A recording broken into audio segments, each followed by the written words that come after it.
पर्वतधारी हनुमान मकरी अप्सरा का उद्धार है तथा काल नेमी का वध करने हनुमान जी अति शीघ्र ही द्रोणाचल के शिखर पर जा पहुँचे। द्रोणाचल नामक एक यह प्रसिद्ध पर्वत ऋषभ तथा कैलाश पर्वत के बीच स्थित था।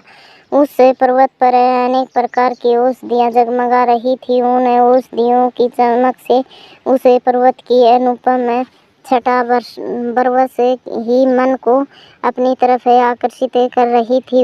इस पर बड़े बड़े सर्प, भालू, हाथी, सिंह आदि सुखपूर्वक निवास करते थे। उस पर अक्ष, किन्नर, गंधर्व और तथा बहुत से देवताओं का वास था।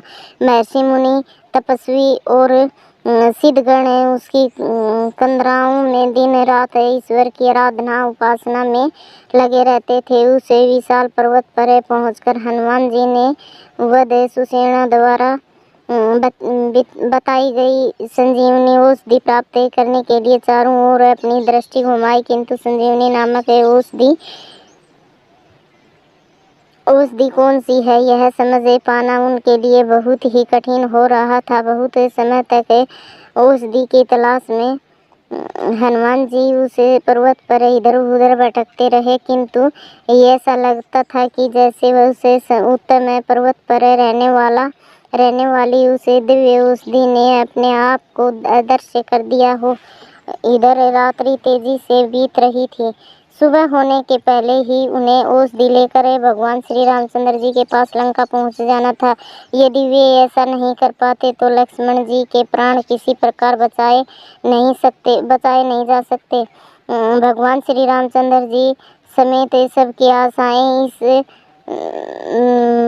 समय उन पर ही टिकी हुई थी। ऐसी स्थिति में यदि उन्हें थोड़ा भी विलंब होता तो महान अनर्थ हो जाएगा। इन सब बातों का ध्यान करके महावीर हनुमान जी बहुत ही व्याकुल हो उठे। उन्होंने सोचा कि औषधि खोजने में अब मुझे अधिक समय नष्ट नहीं करना चाहिए। मुझे इस संपूर्ण द्रोणाचल को ही यहाँ से उखाड़ लेना चाहिए। इसे पूरे पर्वत को ही मैं वध सुसेन के पास से पहुँचाए देता हूँ, वह इसमें से संजीवनी की तलाश कर लेंगे। यह सोचकर उन्होंने तुरंत ही खेल में उसे पूरे पर्वत को उखाड़कर अपने दाहिने हाथ की हथेली पर रख लिया।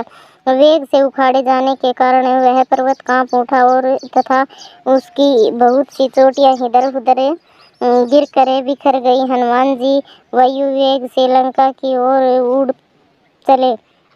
महावीर हनुमान के इस अद्भुत कार्य को देखकर देव, दानव, यक्ष, किन्नर, गंधर्व सभी को बड़ा विस्मय हुआ। सभी उनके इस कर्तव्य की बुरी सराहना करने लगे। रात्रि के उस घने अंधकार में हाथ में जगमगाता हुआ द्रोणाचल तथा अति तीव्र गति से उड़ते हुए रामचंद्र जी को देखकर ऐसा लगता था जैसे आकाश में प्रकाश की एक रेखा खिंचती चली जा रही है।